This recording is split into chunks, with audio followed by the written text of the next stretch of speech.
Wow, another day, another PowerPoint. Who would have thought? Ranking everything I've seen, consumed, or whatevered in 2025, Part 1, January through March. Indeed, we are in April now. Everybody wants to kill themselves. The year is a third, no, a fourth done. At the end of April, it'll be a third done. Doesn't that make you want to, should I be saying kill yourself so early into the video? Who knows? And that's by Mr. Entertainment to you, by the way. So I've constructed a PowerPoint ranking them. It's 41 entries. Now, this concept is somewhat of a lie because there are two things that I consumed in March that aren't included in this because I can't include them in this because it is two more Garden of Sinners movies, Karen Kyokai movies, I'm cool, I'm Japanese, that I haven't discussed with the lead RE yet and I don't want to reveal my thoughts on until we do our big discussion video. So those have been cut out. You probably wouldn't know or care about that, but, you know, integrity is important around here, damn it. So I'll bring that to the forefront here.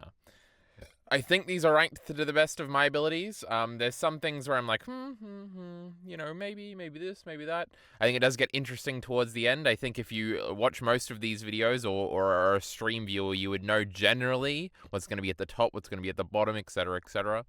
But ooh, what's going to be number one? This is crazy. Anyway, I think I maybe should have had a list of everything I had seen just on this first or a first slide that said it, and then the speculation could lead more into that. For people who don't know all the things I've consumed, I do have a Twitter thread checklist, a media checklist, like all the cool kids do, where I do list everything I'm consuming as I'm consuming them. So if you want to be kept up to date with what could be on part 2 of this, which will probably be April to June in 3 months. Who knows where we'll be in 3 months? That's a dangerous... I don't like to look to the future that much. Jesus Christ. If you want to know before then, you could follow the Twitter, etc., etc. Anyway, ranking everything. Let's get into the 41st entrant. What will it be? My goodness. It is, of course, Garden of Sinners, The Hollowed Shrine 2008. This is the 4th Garden of Sinners movie in release order, not in chronological order. In chronological order, it's the I don't fucking know. It's pretty obvious. Also, I don't know why all the images look like shit. Maybe you hadn't noticed that, but now you're noticing and you can't unnotice it. These are just all the images from my media checklist that I imported over here by copying and pasting it into the PowerPoint, etc., etc. And it looks bad. Hopefully you're watching on our phone and you can't really tell. The Garden of Sinners movies, neither me nor Elite RE, who we are doing a review series on, I think it's on my channel. It might be on Elite RE's channel. Who knows?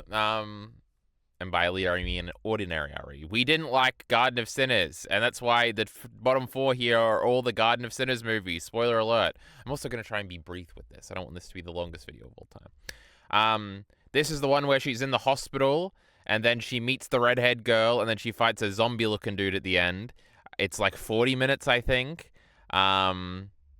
Basically, what this came down to is I thought back on these movies, and I was like, which ones have the cooler moments? Or the stuff I like the most. And I will say, everything besides this first one has something cool that I'm like, maybe one day when I rewatch these movies, I'll appreciate them and not dislike them. That being said, I think this one at least has 3 stars on my letterbox. I think the others all have 2 or 2.5. But yeah, I just feel like the hospital one didn't have that much cool stuff. This shot was really cool in this movie. Plus, I'm like, oh, this is like how they met, you know. Maybe if I go back and watch this, maybe with the context, knowing what's going on, knowing the beats I'm supposed to be invested in, I would like this one a little bit more. Obviously, this is the reveal of the dual personality / transness thing that's going on with Shiki here. So that's kind of cool. Then this one, the first one, I kind of liked the overarching story of introducing their sort of love story, even if I don't really like where it goes after that. I thought it had like a neat beginning and end, though it's kind of boring. And like in later movies, when they're referencing back to this first movie, I'm like, yeah, I remember the first movie, bro. That girl was in the hospital and she was making people kill themselves or something. And then this one, the fight scene at the end is pretty cool. That the girl character is pretty cool. She doesn't kill her in the end. That was pretty cool. There's a lot of like the terrible Garden of Sinners expository like dialogue conversation, reveal conversations. There's a lot of like other weirdness. I don't know. Obviously, we're not too big of a fan, but this one is always, I think even in our discussion, we said this one was easily the best one. But anyway, that's Garden of Sinners. I've seen 2 more movies now. Where would they rank when we come back in 3 months? Will they be below this? Will there be something, our new least favorite thing when we're ranking 80 things because I've just consumed so much? We'll have to see. It's very interesting. I do like the concept of having a general bigger list. Obviously, I've stolen this from Elite Ari's thing he does at the end of his digest videos. But anyway, moving on from Garden of Sinners, you'll just have to wait and see. We've got Lost in Translation, which is a pretty popular movie all in all. It didn't win Best Picture, right? It was just nominated for it, and Sofia Coppola won Best Something. This is the first Sofia Coppola movie I've ever seen. She's the director. She's the daughter of Francis Ford Coppola, the director of The Godfather and Apocalypse Now. I've watched a big Broy DeChanel video about how men just don't like her movies because they're mean. And I believed it. I was like, I like girly movies, and also I like slow, weird love movies. This movie, I didn't connect with me at all. It was a little, I like Bill Murray, that's this guy's name, right? He's in Ghostbusters or something, and Groundhog's Day. 2 movies that I'd probably like better than this. I don't know if I've ever actually seen him in anything. That maybe I've seen him in bit parts in TV shows or something. Obviously, I'm familiar with him. I've seen YouTube clips. I've seen people talk about Ghostbusters a bunch. He was cool in the movie. Scarlett Johansson really wasn't. Her character kind of annoyed me. And I think you're definitely supposed to think she's supposed to be like this journalism philosophy major, but she like doesn't come off as that at all. She like just comes off as like a kind of dumb girl. And the movie wants you to think she's like a very deep and profound sad girl. I don't know, maybe that was there a little bit. But then she's got like a boyfriend that's kind of annoying, and then they kind of have this fake love thing going on where it doesn't actually lead anywhere. They kiss and hug at the end, but it's like the kiss, even though I think it's on the lips, is like clearly like a this is as far as we're going type thing. I don't know. Nothing about this really spoke to me. It's all set in Tokyo, by the way. Bill Murray is there to do. He's like a retired actor, and he's like doing an ad campaign for some Japanese beer or something. And then she's filming something. Her boyfriend's filming something, so she's basically living in a hotel waiting for him to come back because he went to Osaka or something, and they're in Tokyo. And then they like journey around, and that's kind of interesting. I don't know. It feels like half a movie or something. But yeah, I think I ended up giving this like 3.5 stars, which is like the worst rating I can ever give anything, you know. I was kind of anticipating throughout where it was going to go and stuff like that, and it just kind of didn't go anywhere. So I didn't really like Lost in Translation that much. Even if you thought about it, you'd probably think, oh, this is probably a Kyle Entertainment movie. You probably likes movies like this, especially judging what's going to be way later down on the list. I'm not averse to rom-coms, I'll tell you that much. But yeah, Lost in Translation, I don't know. I didn't like it too much. Really at all. Star Wars The Last Jedi. Yes, we rewatched no, this was a watch for the first time. Every Star Wars movie in the first 3 months of the year, and The Last Jedi is officially the worst one. Can you believe it going into this? The whole point of this review series was for me to finally get to The Last Jedi and say, what a great movie. I hate the haters. Fuck the haters. We love Rey. Now, that's still true, but this movie is dog shit. No, it's kind of okay. There's aspects of it that are okay. There are definitely aspects of it that are, like, the second worst thing in Star Wars besides, like, adult Anakin being cringy in the prequels. We'll see the prequels soon enough. Like, all the Poe stuff is terrible. And not because he's, like, getting insulted, because I know that's, like, a big internet thing, a big internet talking point. Just like the comedy dialogue is all absolutely terrible. I hate it. The Finn and Rose stuff I don't mind too much. Obviously the Kylo and Rey stuff is really good. I don't really like the Luke stuff too much. The resolution at the end kind of drifts back into being sort of boring when this is supposed to be the really interesting Star Wars movie, and it's really not at all. If anything, I do think Episode 9 is more interesting, and obviously Episode 7 is way better, but we'll get to both those movies later on. One of them way later on. Ooh, curious. Also, me and Elite Ari have talked about all the Star Wars movies in little patches over on his channel, if you want more fleshed out thoughts about this. Honestly, a lot of the Star Wars stuff kind of blends together, not so much in what happens in each movie, but like my feelings overall. Because you're going to find out that like most of the trilogies I like they're all ranked together. Because I kind of have an overlooking view of all of them. Haha, shout out Karanoki Okai. Except for the sequels. They are in very different spots. But yeah, I don't know. Just nothing about it. This is sort of the section of the list where it gets into has things I really like, but is let down by things I really don't like. And like, there's that one line delivery towards the end when Kylo Ren is like, shoot that fucking thing out of the sky. We talked about this in the Iliari discussion. That's like one of my favorite deliveries, maybe my favorite line delivery on anything on this entire list. Definitely not. Anora and Challenges have some great ones. They're coming way later down the line.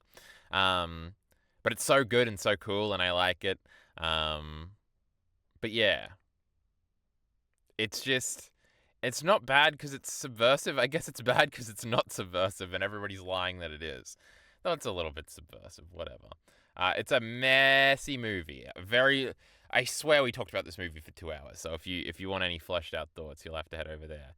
Now I have grouped together another Star Wars trilogy, which is the Family Guy Star Wars trilogy. Here from 35 to 33 here on the list. People talk about this like the first one's really good, the second one's okay, and the third one's really bad, which is how I've ranked them. But I think they're all relatively this like similar quality. These are obviously the famous Family Guy Star Wars parodies of the original trilogy.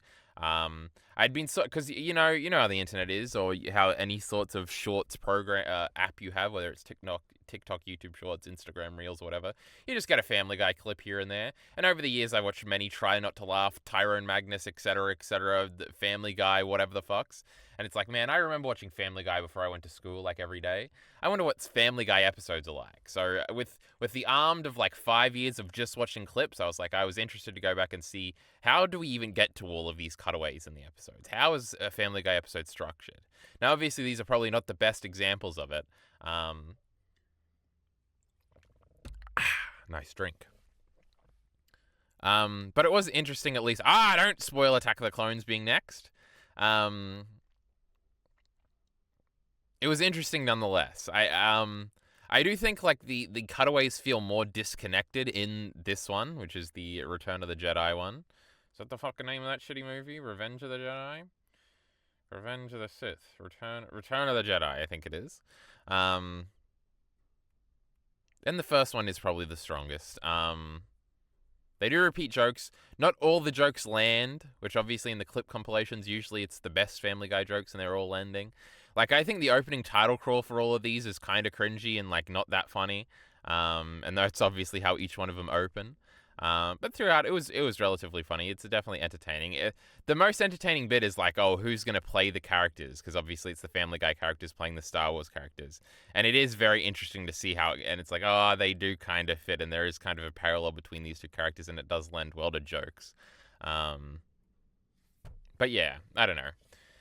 They're pretty good, these old Family Guy parodies. I don't remember them too well, honestly. I watched these in the beginning of January. So I'm only left with the impression they gave me, which was that they were all pretty good. I think I gave them all 3.5 stars. So there you go. Attack of the Clones also got 3.5 stars. Now, actually, I think originally these were all grouped together, but I think there is a movie splitting 2 from 1. And these are the 2. So, also, there is a very long video with the leader talking about all the prequels. When ordering them, there was, like, not much between them at all. Like, Attack of the Clones has the worst of the Anakin and Padme stuff. It's got some other cool-esque stuff. The battle at the end is okay. The Dooku battle at the end is okay. The Obi-Wan going to investigate stuff I like. Obviously, Coruscant is so fucking cool. You know, it's like a massive sea planet. And there's like a chase scene at the beginning that's pretty cool. Padme's stuff gets blown up. It's all cool. But obviously all the love dialogue is like the worst thing you've ever heard in your life.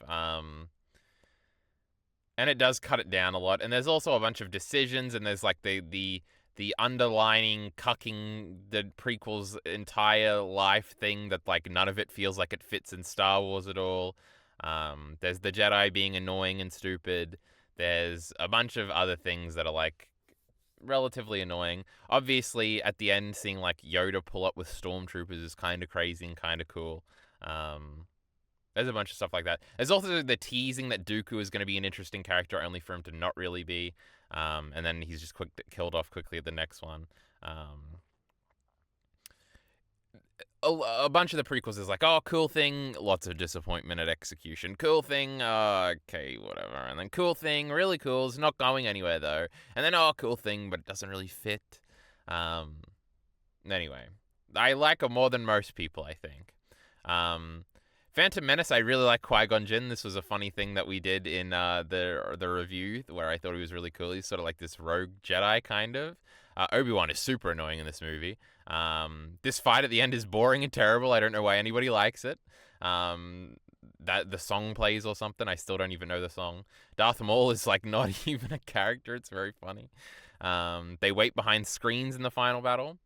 But anyway, I liked Padme in this. I think young Anakin's actor here is actually really good, and I like him.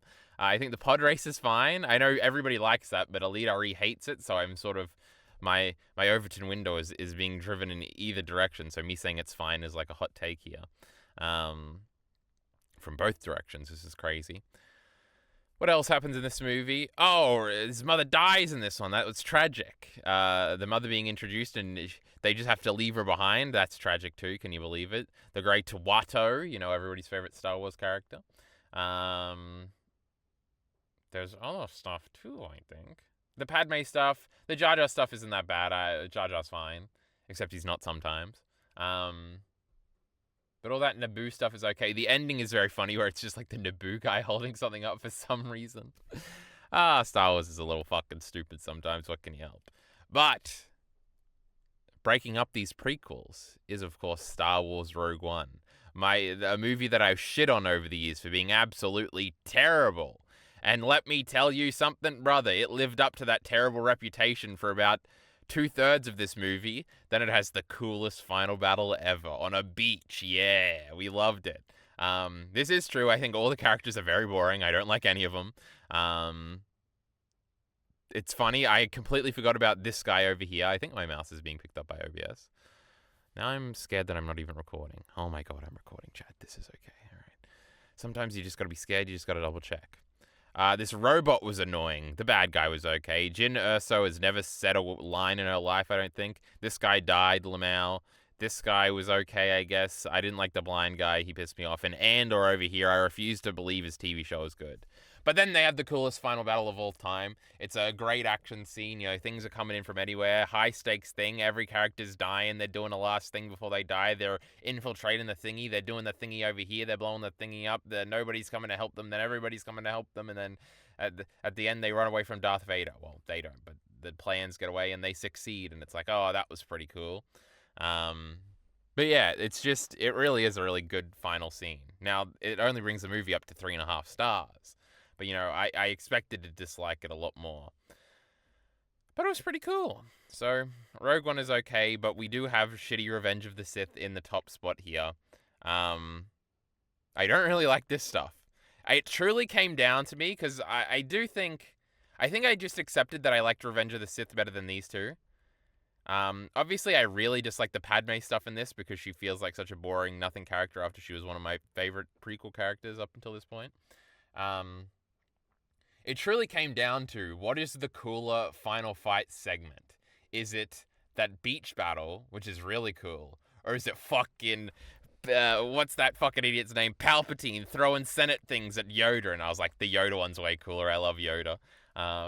Also, there's I love all the Obi-Wan stuff in this movie before this confrontation here. The confrontation's boring. Anakin's being annoying, and being stupid. But he's kind of mad sometimes, and I like that a little bit. But him fighting General Grievous, I'm pretty sure that's his name, the robot dude in that planet, and then his friends turn him, and then Order 66, and then... Oh, the Anakin stuff with Samuel L. Jackson is pretty cool. Though I've always hated Palpatine, so I didn't like that stuff.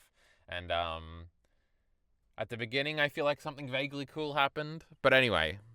We ended up resulting in Revenge of the Sith being the best out of these 3.5-star Star Wars movie, the 5th worst one overall because of the great Yoda Palpatine fight scene at the end. It's epic. We love it. Everybody getting positioned for A New Hope at the end is kind of cool, but it's also kind of the dumbest thing ever. Anyway, it's pretty cool. Oh, I don't even remember what's next. Oh, the Great Crash Twinsanity. Now, this is where we get into the...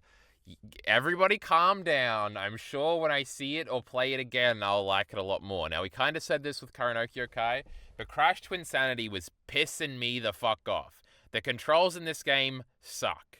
This game is notoriously unfinished, and notoriously broken in points. Annoyingly obnoxious in points, too. And it was pissing me off. Like you having to restart the whole level after you died, and you're gonna die very frequently in this game, and me having to replay like 20 minutes to get up to a thing in a Crash game made me want to like blow my brains out. It's like the worst save system in any Crash game by far. All of the ideas in Twinsanity, especially towards the beginning, but even towards the end, are like great.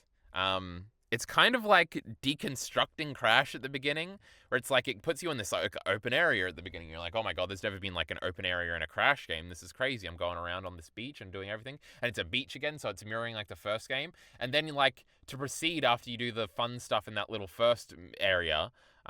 Though if you die, you have to rewatch that fucking Aku Aku cutscene all the time, and you can't skip it, and that's another big thing in this game. And I watched a YouTube video that said, like, oh, they had to do this because it was so, like, the game was so unfinished that if you didn't replay the cutscene, like, the game would break or something.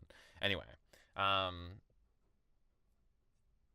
and then you go into this little corridor section. It's like like an old school Crash level. And I'm like, oh my god, they're like making fun of old Crash level because you had this big wide area, and now you're gonna go into this really small area with these silly little Crash puzzles, like from the original game, and they kind of suck in comparison. It's kind of like this game flexing about how it's like a step forward in Crash. It's like the Breath of the Wild of Crash games. But then you sort of realize it's not doing that. You go into a boss battle. The first boss battle is really cool. And then you go into this rolling segment that mirrors like the Wrath of Cortex like rolling segments, which is like the coolest thing in Wrath of Cortex. But it controls completely differently, and it's clearly not the same tech, so that's like a weird reference. But then as you progress, you do get just more and more sort of like linear corridor type levels. And it's like, oh, we weren't making fun of Crash there. We are just doing the Crash thing sometimes. Which is cool, but I felt like you could have done so much more with a more open Crash game. And there's even like parts where it's got like great jokes making fun of like this sort of open world platformer games too, like Mario 64 or Banjo-Kazooie and Jak and Daxter, where you have the chicken where you come out of a level and he's like, if you get rid of these things over here, I'll give you a power crystal or whatever. And it's like, oh, it's like the quest thing you do, like the fetch quest you do in every fucking thing. Go and do this thing for the farmers in Jak and Daxter, and then come back and the farmer will give you a power cell. But instead, Cortex just shoots him and takes it, and then you still have to do the gameplay thing over there anyway to progress because it's all linear. Like there's some great ideas here that are like trying to take like the next step in sort of platformers and in Crash. It just didn't have the execution in sort of like the gameplay, in like the fleshing out of all the ideas, in the time they had to work on it, on maybe the money they had to work on it, etc., etc. So it's like one of the biggest like what ifs ever, I think. There are also like cool segments where you like control the foreground with Crash so Cortex can run through things, which is a cool little gameplay thing, though it breaks constantly and glitches out. Towards the end, there are interesting ideas. There are even interesting platforming ideas towards the end when you're with Crash and you're doing like those light up panels and stuff. I just think the game would have been marginally more fun with with no lives in it. Like I don't know, that's like another step you can take forward that platformers have generally done, right? Like lives aren't really a thing anymore. And there are other little design things like that. Like Nina doesn't talk in this. This is Nina's introductory game, which is really interesting. I'd also never actually beaten this game, so a lot of the stuff was like new to me. You using the first boss, the Crash thing, as Crash at the end to beat the final boss is cool. I think the twin villains are okay, or the twin theming is pretty good. The like snowboarding levels are okay when you're not like killing yourself because you've only got one life left, and if you die here, you're gonna have to do 30 fucking minutes of gameplay. Those like sliding segments are kind of done again in Crash of the Titans, which is sort of the next mainline platformer Crash game. It's kind of a beat 'em up. It's actually very much a beat 'em up.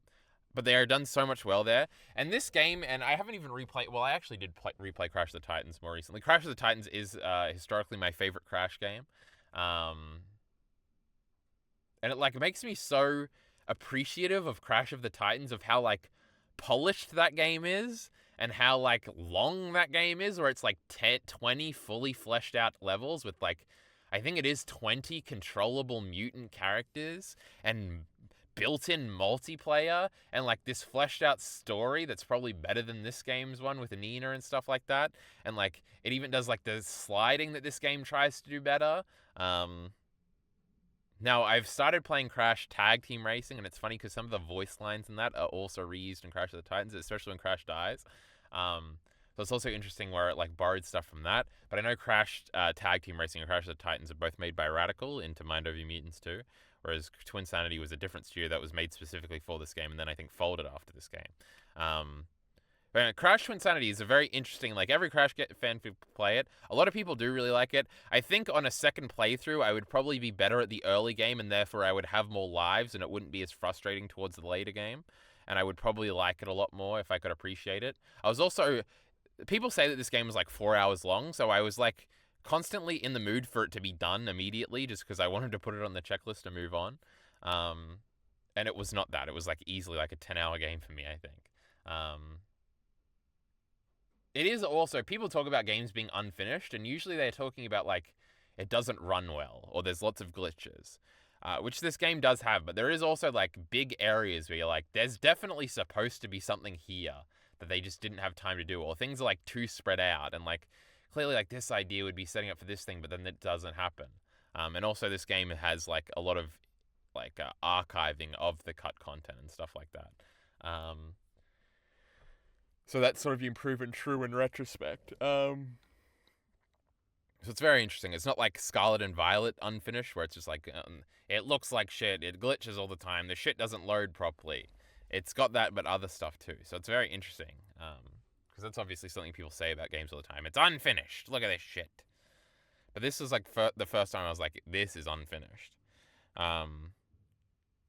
Especially when it's like cutscenes, and like I think a cutscene like glitches out and you sort of cut to a thing, and it's like, it's weird. It's very weird. Anyway, we're supposed to be going fast through this, and I blabbered about Crash Twinsanity a lot. Oh, the Great Rise of Skywalker. This is another one. See, we're still in our era of there's some stuff that I really like, but some stuff that's really dumb. Obviously, the sequel trilogy suffers from shifting directions every movie, like massively. So if you were trying to get like a core experience of watching the three of them, there is enough there for it to like literally make sense continuity-wise, but there's not really enough there for like character build-up and character payoff. I liked a lot of the aspects of this movie. I liked the Kylo Ren Rey thing being on the same team at the end. I really liked the cool transition they do with the lightsabers and stuff. I like them teaming up. I like them being friends. I like them having a final battle, at least them tearing up. I love all the Kylo Ren, like his mother and his father forgiving him and being all about that, etc., etc. Kylo Ren dying in the end is like the pussy way out of that, and I think is very boring. I think it would have been a million more times interesting if he had lived at the end. So then that's sort of all I like, very frustrating. Palpatine I've historically not liked, so him being the bad guy at the end of this, I'm like, ugh. Though this is probably the coolest Palpatine's ever been. And he's got his weird audience of chanting Sith Lords and stuff like that. That's all pretty cool. He's attached to this like crane thing that feels like very cyberpunky. That's cool. I like all the adventuring. I like going to the different planets and the group for the first time actually spending time together. I like that a lot. I like the Chewbacca fake out death. I like the Leia Luke flashback when they're fighting and stuff, and Leia's stuff. But all of this stuff kind of comes out of nowhere. Like Leia was practicing the whole time. She was teaching Rey how to do things. Now we've got her lightsaber around. It's supposed to be this very big sentimental object. As I'm talking through it right now, I'm like, what don't I like about this movie? Why is it this low? I did give it 3.5 stars, so it's not that low. So what else frustrated me? I I remember thinking the sword fight between Rey and Kylo Ren on like the sunken Death Star. Firstly, super cool, but that took too long. There are a bunch of weird character moments. I think I feel like Finn was didn't really go anywhere. There's a lot of there's a lot of really bad dialogue towards the beginning, especially with exposition. There's also what's the Asian girl's name? I said it before, but she's like completely not in the movie just because people didn't like her in the last movie, which is weird. Oh, the C-3PO stuff was good. We've got BB-8 over here with his new little friend that was really cute. There was Luke coming back for his redemption thing or whatever. We saw a Pog again. I don't know. I'm supposed to list out the things I disliked besides Kylo Ren not being alive at the end. Anyway, we talked about this movie a whole lot and the sort of frustrating stuff with it. I think it was just that it makes no sense. It doesn't really connect stuff. And that's the Rey Skywalker thing at the end is fucking terrible. And really annoying. I guess that's another thing. Like the whole Rey identity crisis that comes out of nowhere. The explanation with her parents. That's all really bad. But yeah, we have big O'Leary discussions on all things Star Wars, if you're curious. Oh, the great Netflix Cowboy Bebop live action. This is a notoriously hated show. And I remember I was 2 episodes in, I'm like, this show sucks. And then like halfway through the 3rd episode, I was like, cool. I guess I'm kind of having some fun here. And then I think it's episode 6, the Faye lesbian episode, I thought was like really great. I feel like there were other really great aspects in other episodes, even if the full episodes weren't great. I thought there were some interesting things done. I like the Spike episode where he's like in the VR world and stuff like that. But this is another one where there is like some truly terrible stuff here. All the vicious stuff is pretty terrible. The Julia twist at the end is pretty terrible. Jet is pretty terrible. All the stuff with his kid is pretty terrible. The show ending all depressed because we're clearly sequel baiting for season 2 is pretty terrible. But then there's some really great stuff. The Faye lesbian stuff was really good. Faye generally is not too good though. Spike generally is kind of okay, I guess. The Ed stuff at the end is terrible. This is like the opposite of Rise of Skywalker, where I'm supposed to be saying what I like. I guess when I think back on Cowboy Bebop, I'm like, oh, that was really cool. I do actually wish there was a season 2. And they got to use the Steve Conte Rain track at the end. And that's like, at some point I realized that they were doing episode 5 as the last episode. And I was like, oh my God, they have to do it, right? And then they actually did it. And they had the Steve Conte version as he walks up. And that's enough to get you 4 stars right there, even though this is only getting 3.5 stars. We're still now 3.5 star era. There were more other things. I think a lot of the time when Spike and Jet were hanging out, I did think it was cool. I think there is a whole episode where Faye and Spike just hang out, and I did think that was really cool. So the characters hanging out did win me over towards the end. I feel like there's an episode like towards the end that I really like that I'm not bringing up. But I can't remember.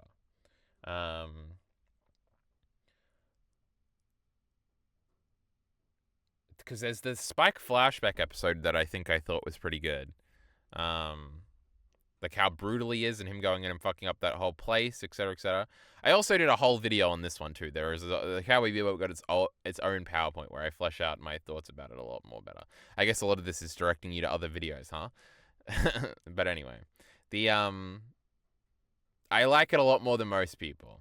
I will watch the One Piece soon, and I'm very curious because I feel like I'm definitely going to like Cowboy Bebop better than One Piece, and I can't wait to have that hot take.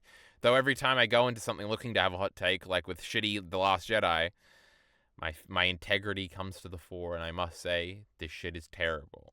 So we'll see. Maybe I'll have to say that One Piece live action is good.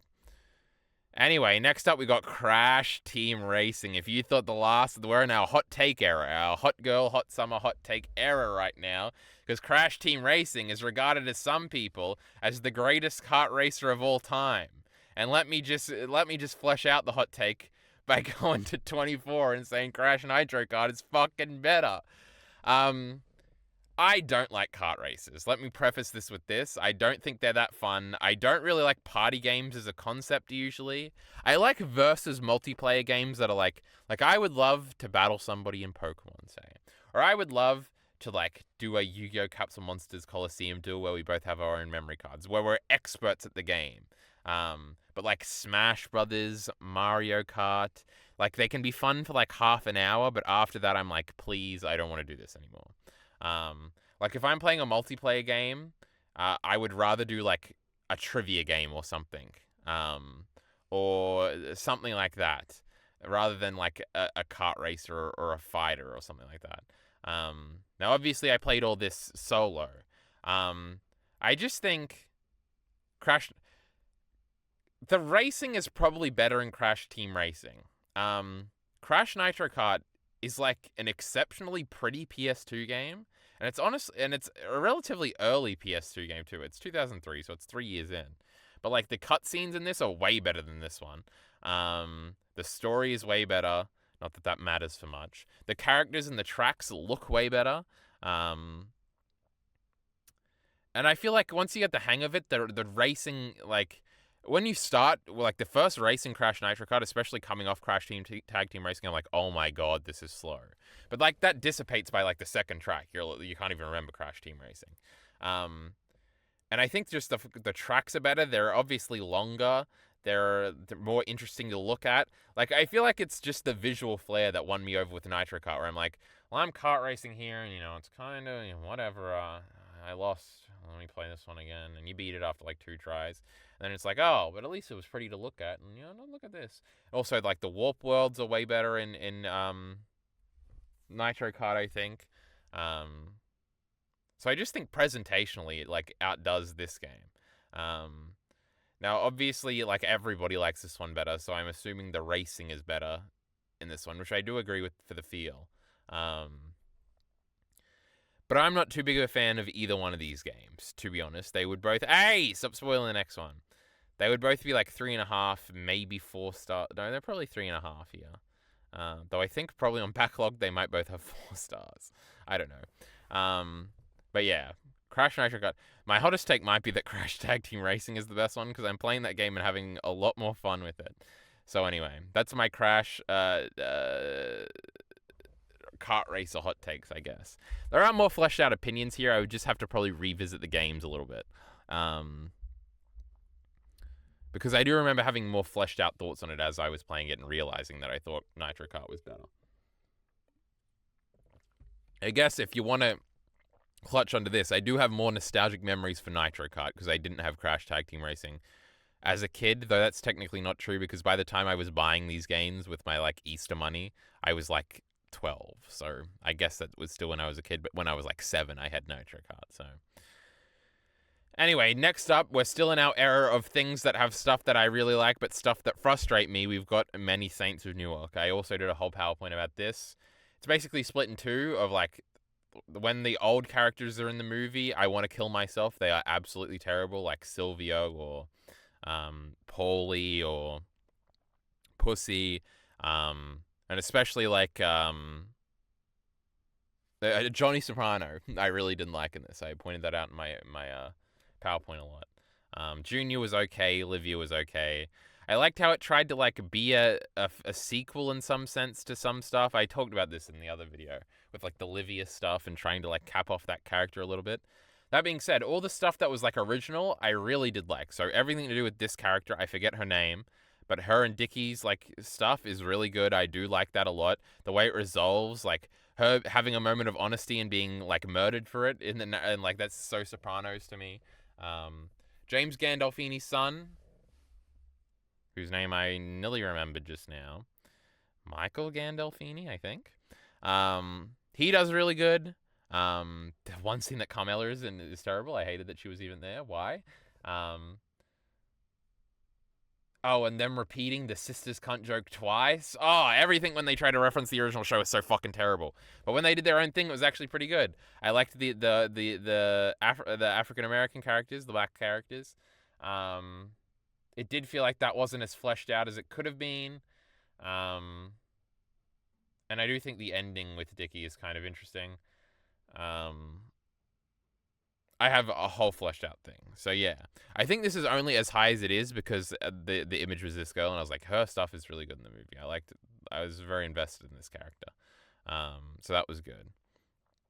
Following it is Uncharted, which is very interesting because Uncharted doesn't nearly have the highs of maybe a lot of these things, but it is much more consistent.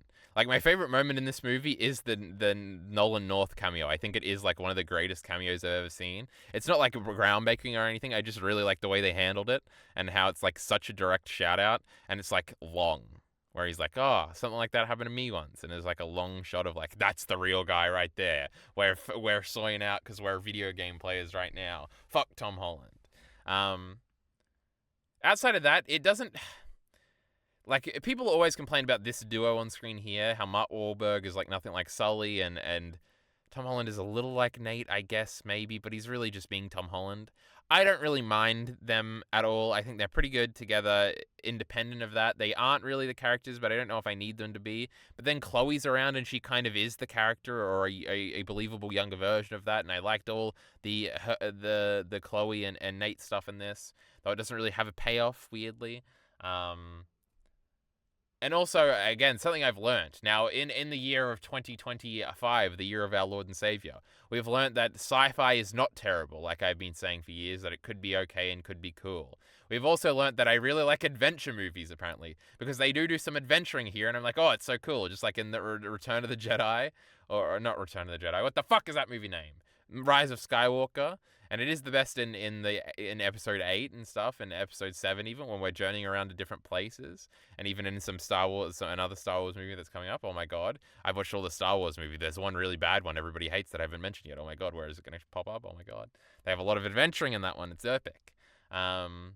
And Uncharted has a lot of that at the beginning. It has some of the, like, puzzle stuff. I like when it's like there's like a nightclub under there and you got to break down the back wall and you do it. And then we've got not Nadine chasing him around. That was cool. And she's got a funny Scottish guy with her. And the action set pieces are really cool. And there's a second movie coming and I'm excited for it. So I think Uncharted is pretty good. 3.5 stars. Is there anything I really hated in this? I don't think so. It was just pretty good the whole time. I'm surprised because they kind of did the Avery thing with the pirate ships. I don't remember if they ever actually say it was Avery ship. Maybe they do. But they never did. Remember that scene from the game where they're at the dinner table and that's like the greatest scene of all time and it's so cool? Uncharted 4 is the greatest game of all time and Nate's just there with Elena and they're like, look what happened here. And it's in the middle of the turbulence of their relationship and the way Elena looks at him and she realizes that she's... And you sort of get the realization that she's not going to divorce him. They're going to be okay because she looks at him and she's so in love with him when he's having fun adventure. Oh, it's the greatest video game of all time. It didn't have any highs like that, goddammit, but it was still pretty good. Uncharted 4, greatest game of all time. Then we've got another controversial one, Crash Bandicoot: The Wrath of Cortex. Crash's first PS2 appearance in 2001. The first non-Naughty Dog platformer game. Some people like it. Some people really hate it. Most people think it's kind of okay. And I guess I like it a little bit. Towards the end, it is very frustrating with the silly levels. And there's a lot of silly, like, this is, like, bad. Like, how slow you crawl on, like, the hang bars and other things like that. But outside of that, it feels okay to play. It's not that difficult. Even the sea levels aren't that bad if you take it slow. And maybe it's just because I played this game, like, 3 or 4 times all the way through now. That I'm, like, used to it. But I do think Crash Wrath of Cortex is a good platform. I do think it is a good game. I would probably give it 3.5 stars. It presentationally is very odd at times. The story is very odd at times. It's clearly trying to iterate on a bunch of things Crash 3 did. But it is very much just trying to be Crash 3, and obviously early in development it was trying to be a lot more than Crash 3, or it wanted to be this like open world universe explorer game. And it's very interesting because they came out a few months apart, and obviously it's the Crash's old team with Naughty Dog come out with Jak and Daxter right around this, and it's like Crash is clearly just being Crash, and Naughty Dog is over here like trying to take a step forward. And it results in a much better game. Jak and Daxter is on this list, and it is a lot later than Crash Wrath of Cortex.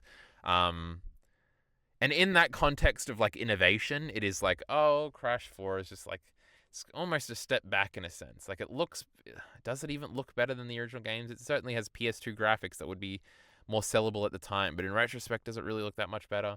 It's like, oh, and then we sort of stopped doing these types of games afterwards. But I know if we had never gotten this game, I would be sitting here being like, what would a traditional Crash platformer be on the PS2? And the fact that we kind of gotten, and this is just an exercise in it, is kind of interesting. So I'm glad this game exists, I guess is what I'm saying. I like Wrath of Cortex enough. It's annoying at parts. It's finicky at parts. All these things have been said before. I kind of want to make a video about Crash, and it would be like Crash, the original trilogy, into Wrath of Cortex, into Jak and Daxter, all in the shadow of sort of Mario 64. So I might flesh out my opinions on this. Again, I played these Crash games, especially these ones, very early in the year. So my exact memories are hazy. Like, I really don't remember playing this game that much this year. I'm like, oh, I remember the last boss.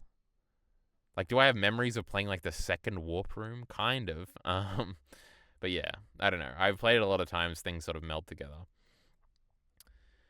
And now we've got the original trilogy. Now, going back and, because I gave these 4 stars, and I'm like, do I like these more than the things I've just listed? And I was like, yeah, they don't really have too much downside. They are general 4-star movies, I would say. So we are in our 4-star era, though they are at the very bottom.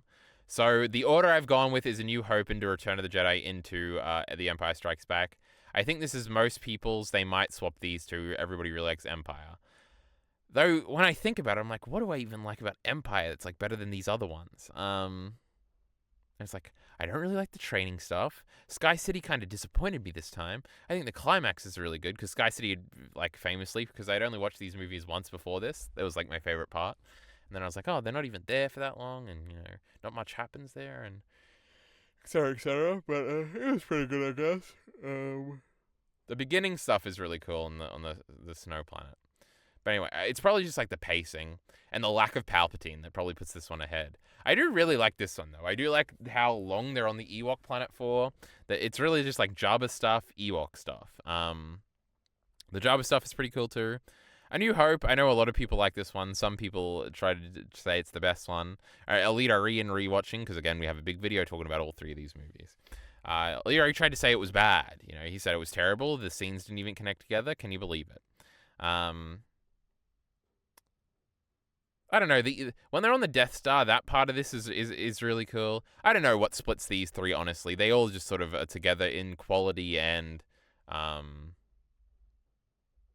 an impact on me, I think. A lot of this stuff when they're on the Ewok planet towards the beginning and towards the end is really cool. And even the climax is really cool. Maybe Return of the Jedi is the better one. I don't know. Return of the Jedi has that really awkward ending where it just kind of ends, though all of these just kind of end. So that's kind of interesting. There is ominous Yoda stuff. Stop spoiling the next one. In this one, I don't know, maybe Empire Strikes Back is the best one. But again, you can go and see much more fleshed out thoughts on all these movies here. They're pretty good, these old original 3. There's only 2 Star Wars movies that are better than them. And they're from the Disney era? Crazy. We're going to get into it, don't worry. We've got The Assassination of Jesse James by the Coward Robert Ford here, 2007. This is Andrew Dominic, is that the director's name? He is the director of Blonde, which is a famously derided, considered highly terrible movie that came out a few years ago that I think is one of the best movies ever. It is a 5-star movie for me. It's probably in my top 10 movies of all time. I loved the abstracted visuals. I loved the weird characterizing. I loved everything about that movie. I loved the directing. And obviously this has the coolest name you've ever seen in anything, though I think he just stole it from a book, so, you know, don't give him too much credit for this. And it was about cowboys. It's got, like, Brad Pitt in it, and it's got good reviews on Letterboxd. I'm like, oh, one day I'm going to watch this movie because this guy's, like, my new favorite director. In watching this movie, it is very beautifully directed. It is not abstract like Blonde is, which is probably what I was looking for. This is the biggest example on here of, like, I will probably rewatch this movie one day and think it's a 5-star movie. The movie is very long. The movie is winding. The movie relies on you having a lot of context for this situation, I think. Um, Obviously, it has the spoiler in the title, where the whole movie is about sort of the relationship between Jesse James and Robert Ford. Um, but also, Robert Ford, after he, because this is all based on a true story, after he assassinated Jesse James, supposedly, like, did a play. Like, he became an act where he would, like, go to town and reenact the story of him, of basically this movie.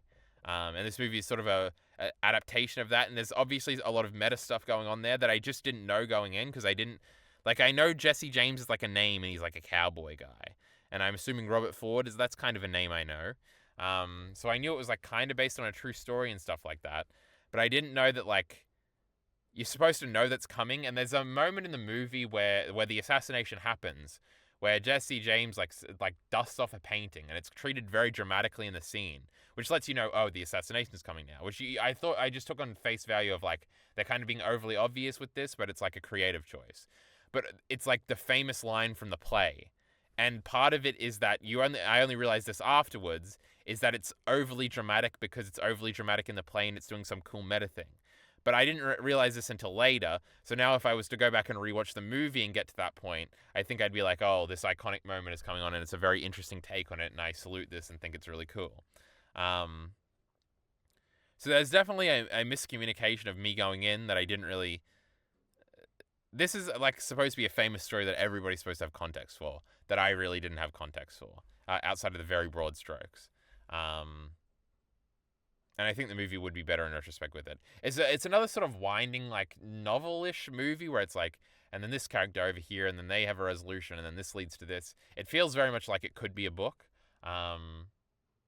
Barry Lyndon felt like that a lot to me. I did like this more than Barry Lyndon, though. I didn't really like Barry Lyndon. I don't know. There are movies like that where it just feels like, it does feel like a book where it's like, oh, and then there's this story over here that you forgot about, and that gets like a wrap up, but it's like a weird, like, book wrap up where it's kind of unsatisfying, but it's like poetic. And then, I don't know. It's interesting, and the character dynamics here is really interesting, of like whose side you're on in this, and how it sort of plays with that, and especially the performance from, it's like Ben Affleck's brother or something, right? Because it's Casey Affleck or something as Robert Ford is very interesting. I could very easily see people making like video essays about how it's like one of the great film performances of all time. It was, I definitely understood it was like being unique. I don't know if I fell for it too much. And Brad Pitt plays Jesse James, and he sort of is the more traditionally gripping sort of performance. I know it is a very interesting movie. Even remembering like the other main characters, and stuff like that. I don't know, and sort of how it's narrated and how it's shot in certain aspects where it feels almost documentary-like in some of the shots, not in feel at all. It's all, yeah, very interesting.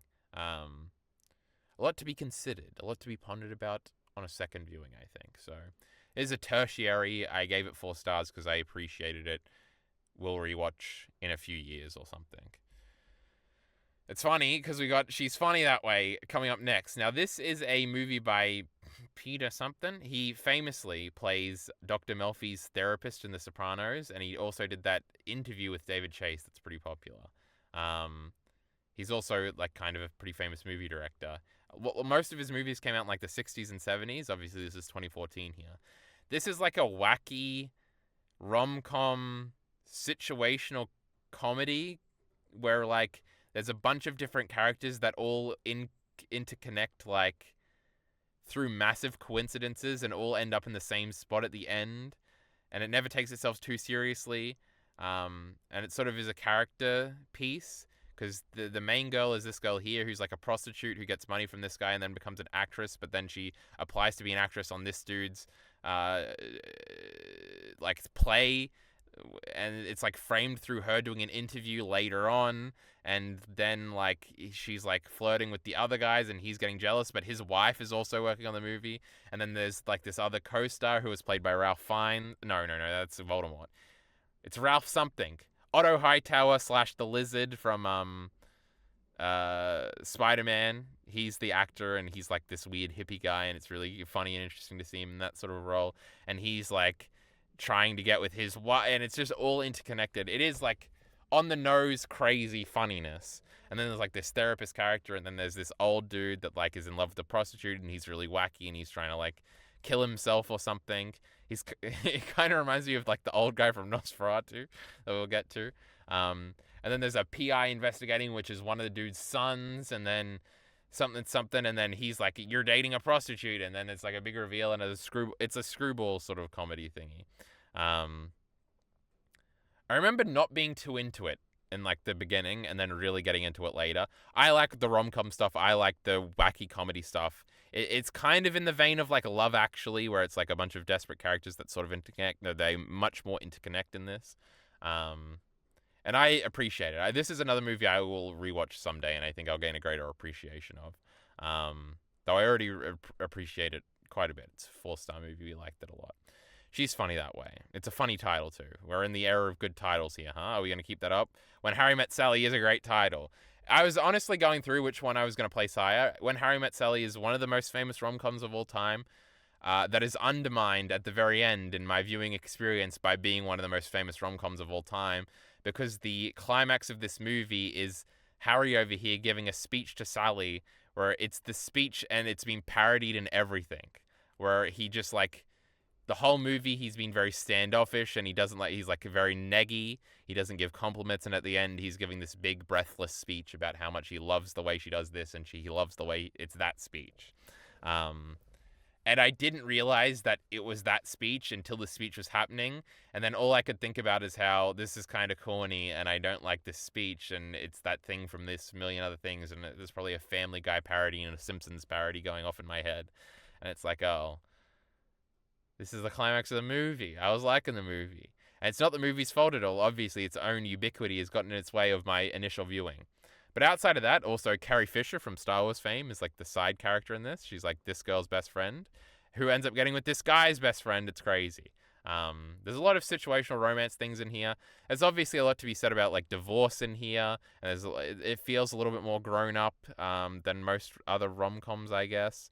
And there's like a cynical guy and a kind of cynical working woman, and their relationship of being like best friends for years, and then they have sex, and then they sort of hate each other for a second, and then they seemingly get together at the end. It's pretty good. It's a 4-star movie. I liked it a lot. The ending left a bit of a sour taste in my mouth, but it's not the movie's fault, guys. I don't think the characters are as gripping. Like, this girl's assertive, so I like that. He sort of feels like a caricature, but I think it's only because everybody copied this character. But he's like, it's like a cynicism, but it's also like he's almost a red pillar in some of the stuff he says, especially because this movie takes place in like eras in some of the earlier stuff where it's like, if you were saying this to be edgy in the 80s, to be like, the polite society we all live in is like not really true. Like, men are just talking to you because they want to have sex with you, girl. Like, that could be like a cutting, interesting, like, thing to say in like the 80s. But now it's like something that Andrew Tate says, and we all like think is a generic thing that morons think, not like an edgy thing that you don't have the balls to think. Red pilling moment. Now, obviously, this like his own character proves that this isn't true and stuff like that throughout the movie. But like the way it's it's like, if this character is split into two aspects, that if it was in a movie today would either be a caricature or it would be like an edgy, like, sad guy that we've seen a million times. And the mixing of both is actually pretty interesting in old Harry's character over here. But anyway, When Harry Met Sally is pretty good. Oh, we've got Shitty Look Back's movie. That was pretty good. Is something I also gave 4 stars to.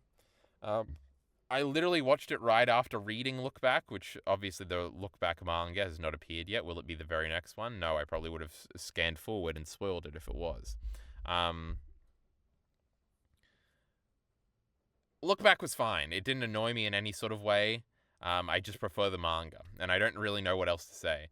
I did talk about this more on a VOD one time that I didn't even bother uploading to Secondary ENT, so if you go to the VOD channel, I'm pretty sure Look Back is in the title of that stream. I probably talked about it more here. There. I think the art style is pretty good. I think a Goodbye Eerie movie would be more interesting. even now recalling, because I know when I read the manga, and the manga is going to appear later, that I went and I changed my mouse score from the manga from 8 to 9 out of 10. So I know that Look Back impressed me when I reread it. I just, right now, I don't remember. I'm just like, oh, Look Back's okay. So I don't know what the fuck I was thinking. I'd like to tap back into it. I'd probably just have to think about it more. I do definitely like the quaintness of the manga a lot more. You've heard me say this about every anime adaptation I've ever talked about, so don't take it too personally, kiddo. Elliot already had this as his favorite thing of 2024. That is embarrassing. We've got Nosferatu here at 13. Nosferatu was pretty good. It didn't grip me in the way I think I maybe wanted it to. Me and Alita also did a big discussion on this. We liked the exact opposite things about this movie, where I thought all the human stuff was really interesting. He thought all the monster stuff was really interesting. I like this main girl a lot. I like Willem Dafoe's character a lot. I like the Doctor Dude a lot. And them trying to figure out what to do was really cool. The main guy was obviously a little dweeby. That's kind of the point of his character. There was those kids that got killed. That was crazy. And the friend's wife. And the wife got killed too, I think. And obviously the aesthetic of it is really cool. I guess when I was watching it, I was just like, oh, this is really good. This is a 4-star movie. But nothing really impressed me to get it to that next level. So I don't know what Nosferatu really could have done. I don't have any notes or any ideas for how it could have branched up. But I didn't like it. It didn't blow me away in astonishment. I just thought it was, what a movie. That was pretty cool. I like a lot of the decisions. I like the aesthetic. I like the performances. Pretty cool. Then we've got Conclave, which Conclave is very different, where I like it a lot, but I'm also disappointed that it's not better. And I think that's why it ultimately is a 4-star movie and why it lands this low down on the list. Also, obviously, we did an Anora Conclave discussion with the leader that you can find on this channel, I believe. It's only got 60 views or something. We could use some viewership here. I think Conclave goes too far in parts for being wacky, and I'm not talking about the transness stuff at the end. I'm talking about like the Muslim stuff. Though obviously that is the precipice for the guy getting elected. I think I would have liked it to be more schemy and more mysterious. And ultimately it wasn't. Though when the cool dudes did talk in secret meetings and stuff like that, it was cool. I do think all the like nun empowerment stuff is like really corny and weird. But I also respect how like woke this movie is. Like this movie is like the most woke movie I think I've ever seen, and I respect it for that because it does it in very interesting, not really in, well, I guess yeah, in interesting ways, just not too interesting ends. I do really like the Ralph Fiennes character. I think the most interesting scene in the movie is his speech on, it's not tolerance, uncertainty. I think that was a good scene. I also remember being disappointed that all the guys that looked bad were bad and all the guys that looked good were good. That was a big thing I remember saying.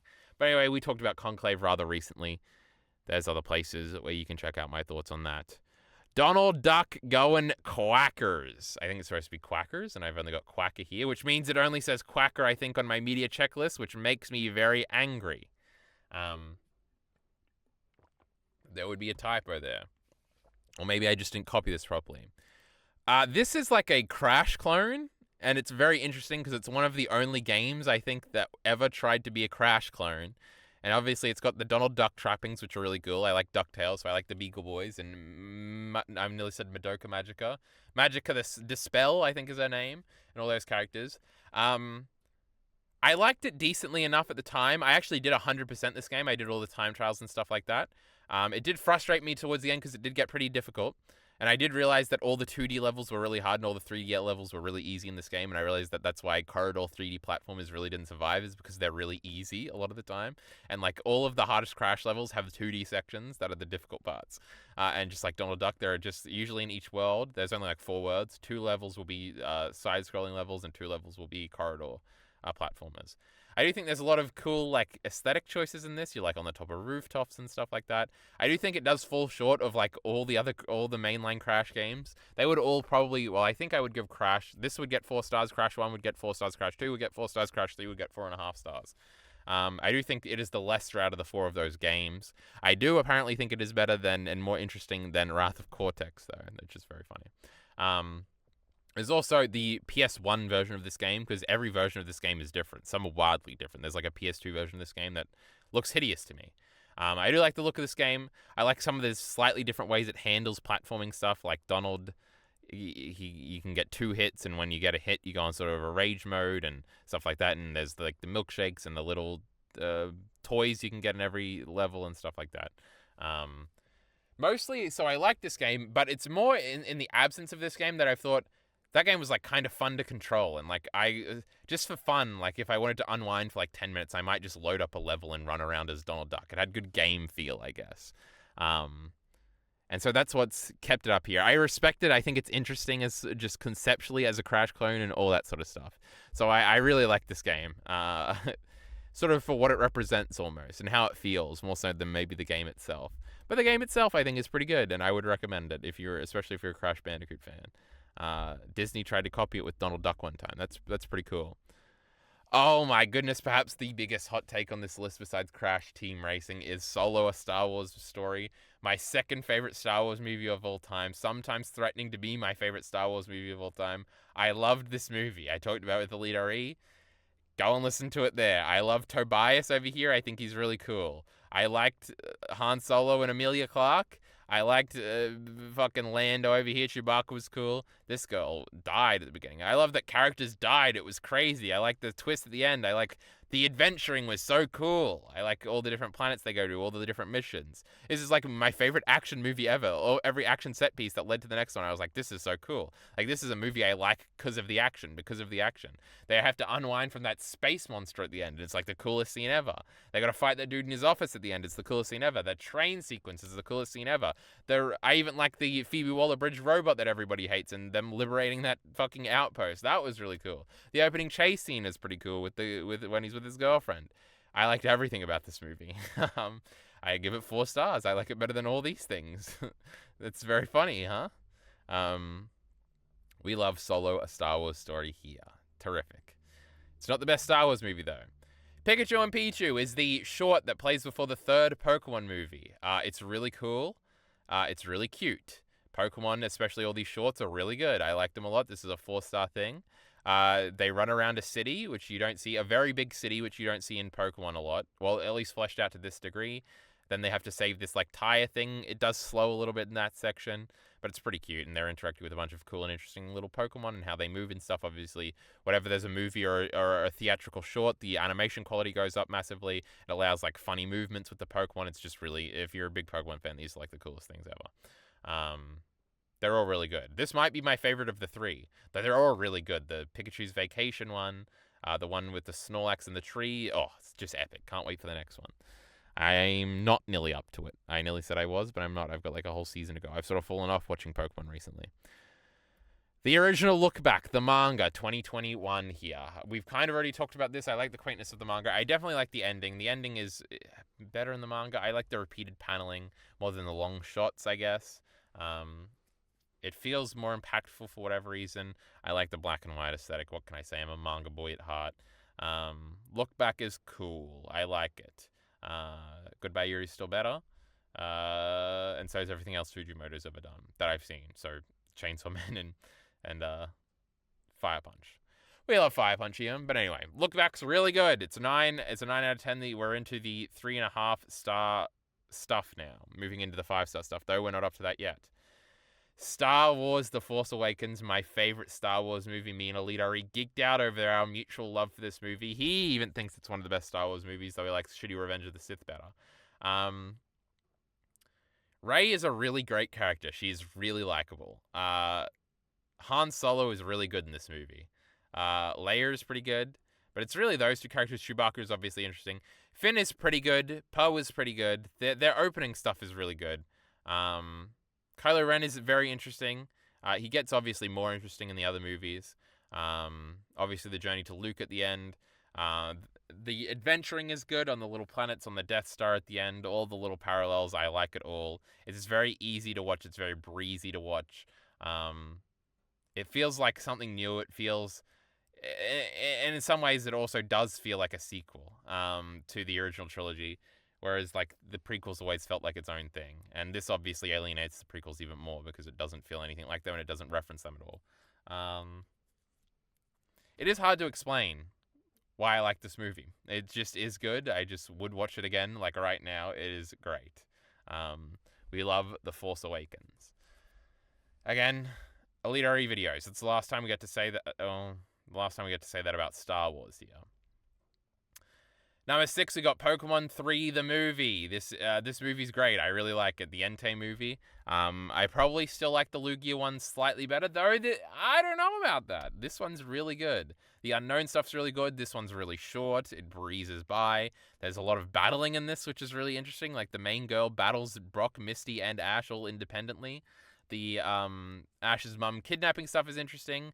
The credits of this movie is one of my favorite credit sequences of all time. It kind of acts as an epilogue to the movie as we see a bunch of scenes that like wrap up the characters like stuff over. And the Pokemon, it was at least the case in the second Pokemon movie. The credits were really interesting because it was actually really pretty because it would just show like Ash, Misty, and Tracy just journeying around in different environments, like these cool thought out environments as it overlaid the credits. It kind of does the same thing here, but then it intercuts like character moments where like her mum comes back at the end and her dad comes back. And it's like all these little wrap-up things, and you don't get to hear it because obviously the credit song is playing. And it's one of those really things where the lack of music is like really effective at the end because it's just like, oh, here's the resolution, and their mouths are moving like they're talking, but you can't hear it, and it just makes it extra emotional. I really like everything about this movie. I think Entei Charizard's fight scene is pretty cool. I love the aesthetic of the locale and the setting and everything like that. The opening battle with the random trainer, it's like full 6-on-6 battle. It's really cool. Everything about that is all really, really, really cool. At number 5, we are now into 5-star territory, and we are into the top 5. We've got Chungking Express 1994. Can you believe it? In some ways, I'm vastly underrating Chungking Express here. Oh, let me just check. I had to do a little thingy here. But we are back. I did a little cut. It is a great movie. Chungking Express is split into into two halves about love, kind of. And it's funny because I think when I watched it, I definitely preferred the first one. But in retrospect, all I think about is the second one. And I think the second one has maybe the most fascinating character I've ever seen in anything. The first story has to do with the character that's on screen here, this girl in the blonde wig. I don't think we ever learn her name. And this sort of lovesick guy who got broken up with, but he's like a player, and he just thinks she's going to come back to him, and it's like him slowly realizing that he's depressed and that she's not coming back. And then he goes to a bar, he meets this girl. This girl is like also a drug runner, and she's getting fucked over by this white guy in the movie, and she's like trying to import like it's a group of brown people that I don't know if they're Indian. They kind of look Indian. But I think they might be Pakistani or something, that are in Hong Kong, I guess. And like she's trying to get them, and then she has to like kidnap this kid and stuff like that. But it's like very quaint. It's not like a dramatic kidnapping of a kid. She takes her to like the food court, like next to where her dad is, and then it's kind of funny and quaint. Where basically she's like this drug lord dealing with this big problem, and this other dude's like depressed and just is trying to fuck her in a bar. And they like kind of have a little bonding moment, and then that fails with her wishing him a happy birthday. And it is one of like it's a great elative, emotional moment in the movie.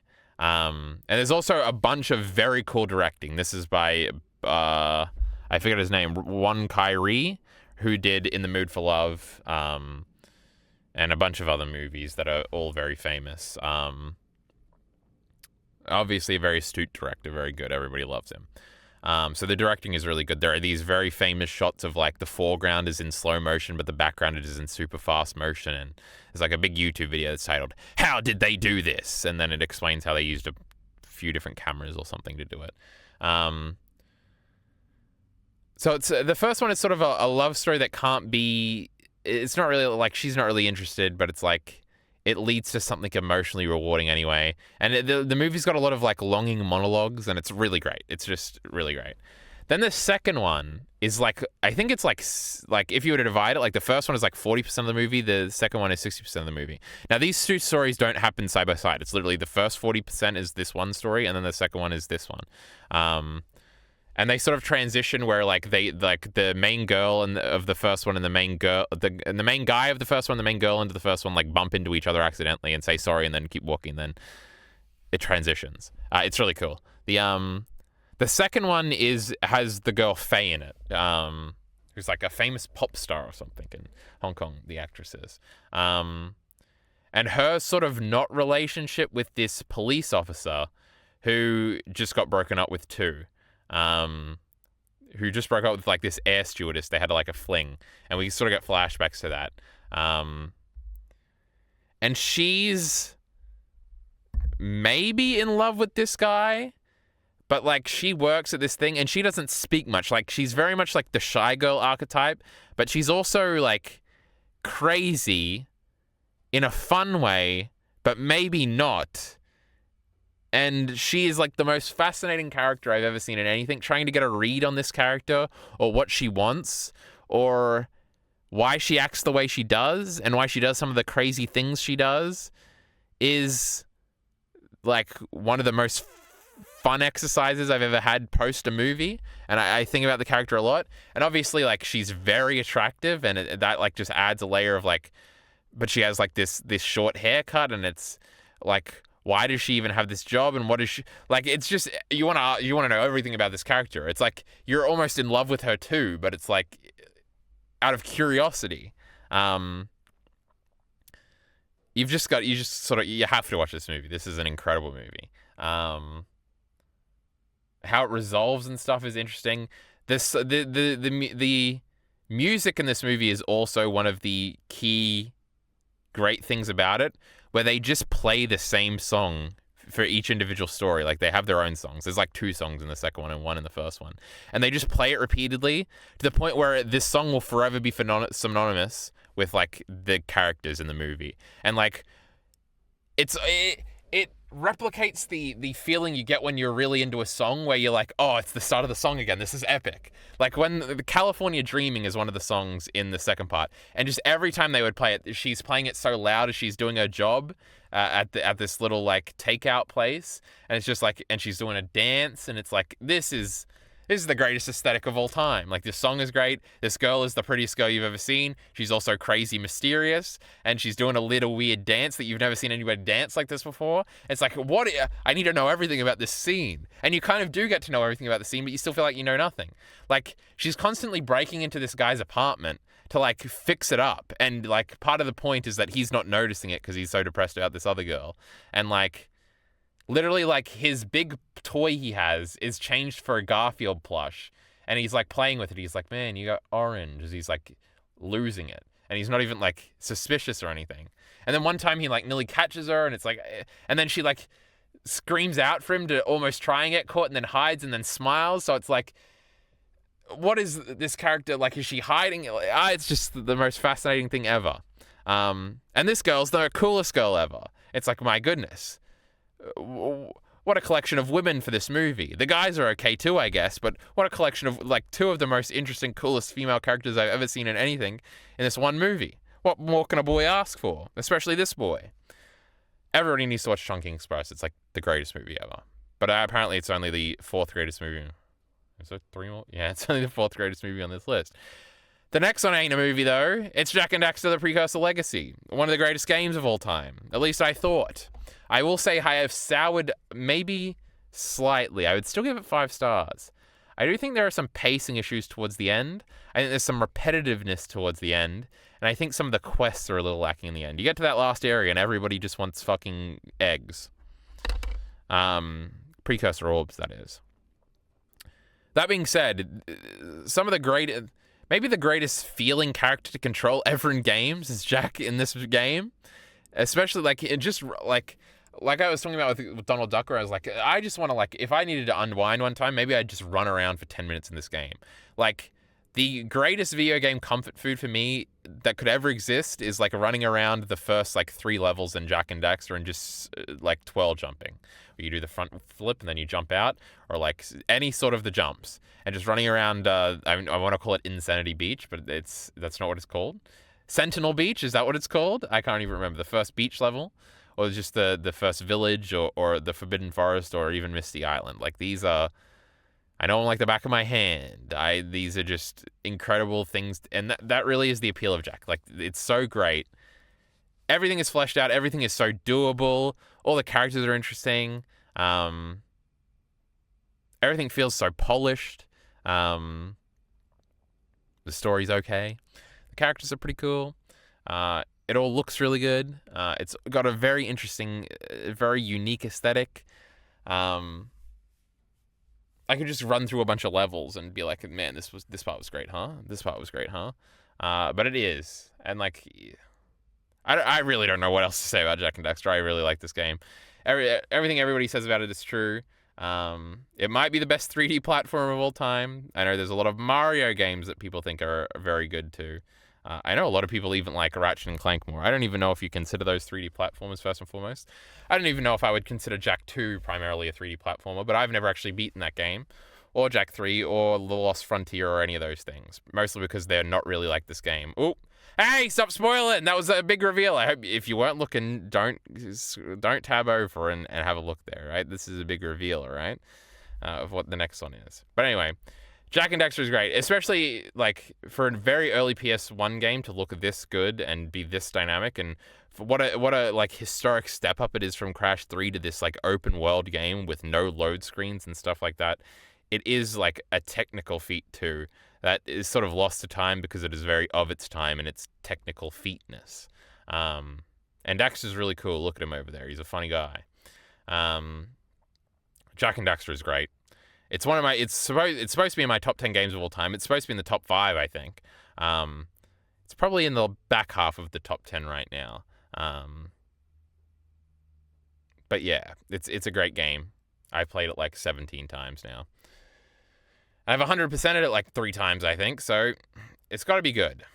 Anyway, I spoiled it, but Anora is number 3. Can you believe it? This is supposed to be the big thing. Is Challenges or Anora going to be number 1? But Anora is number 3. So what's number 2? Oh, what can you think? Anora is absolutely also a 5-star movie. Should we just spoil it so I can talk about things in totality? Number 2 is, of course, Monsters, Inc., which I rewatched here. Monsters, Inc. is an incredible movie, and that means Challenges is number 1. So there was kind of a debate for me whether or not Anora or Challenges was going to be number 1 on here. And I remember I asked, oh my god, the gain might have been up for a lot of this second part of the fucking video. That might have been terrible for you guys. I'm turning it down. Oh no. Because I had unplugged that fucking microphone. I thought about it a lot. I was like, is Anora or Challenges better? And they are very, very, very, very different movies, even though they're both like, they're not really. Anora is a very sexual movie. It's not really about sexuality at all. Challenges is obviously very funnily not sexual, really, because there's no real sex scenes in the movie. But it is obviously almost entirely about sex and relationships and stuff like that. And Anora is very much about like an adventure and the plight of people. I think I just like the relationship stuff better. I think that's what the difference is. These are both 5-star movies that I like a lot. Oh my god, fucking battery is running out, so you've got to make this quick. We did a full discussion with Alita on both of these movies. Anora, the performance from Mikey Madison here is insanely great. I think this movie definitely has the better acting and dialogue. Though I guess I'm just thinking the Challenges has got some really good acting and dialogue. I don't even know if that's true. But the off-the-cuff performances, the what do you call it when you're the improving of it all feels really great. It's a very unique story. Not that Challenges isn't. I don't know. It's just really good. I just like the vibes of Challenges better. I like the emotional payoff of Challenges towards the end, especially the night before the game and all the stuff that happens there, and then the finale at the end of the game. The Anora finale is very interesting. I don't know. It doesn't nearly hit me as emotionally as the Challenges finale or the last 20 minutes of Challenges. But Anora, another thing I really like about it is that it unwinds for like 20 minutes before it ends. So that's sort of like I'm attributing something to the other one that this one specifically doesn't try to do. I know Anora's fantastic. Do you really need me to flesh it out anymore? Do I? It's not like I'm saying it's bad, guys. I love it. Okay, leave me alone. Monsters Inc. is probably the most creative movie ever created. The Doors concept is like blows me away every time I think about it. The scare concept blows me away every time I think about it. I think Mikey and Sully are great characters. I think the relationship with Bew is the cutest thing I've ever seen. I think Randall is a great villain. I think the twist with both the Slug Girl and Mr. Waterhouse towards the end is great. I love the city they live in. I love the aesthetic. I love how fast the movie goes. I love the abominable snowman. Everything about Monsters Inc. is an absolute 5 out of 5. It's obviously the best Pixar movie. Nothing comes close. It's probably the best animated movie of all time. And not even any of the Pokemon movies come close. I'm including anime in there. I don't know. Is there one? No, I guess End of Ava is probably better. And some of those other Ava movies, huh? And then challenges is number one. There's also a big fleshed out video with Elite RE where I talk about challenges a lot. So that sort of concludes our thing. I'm trying to rush against the laptop going flat here. If it goes flat in the middle of this outro, that's where it's going to cut off. I'm not re-recording it later. I look forward. Is there any... Now, obviously, Challenges was a rewatch, so it's kind of boring for it to be number one. But I'm very interested if anything this year will outdo Challenges. Or can even break this very, very strong top 5. It will be very interesting to see. That's sort of my personal interest in doing this. I always like it when Alita does it at the end of his digest and stuff like that. And also it gives me somewhere to talk about everything through my media checklist in bits. I like doing it every 3 months. It collects a bunch of things. I like this concept. Let me know if you like it in the comments below. Outside of that, I think it's time to end the video. If there's something you want me to consume, you can try in the comments below. It might pique my interest. Anyway, support links in the description below. Thanks.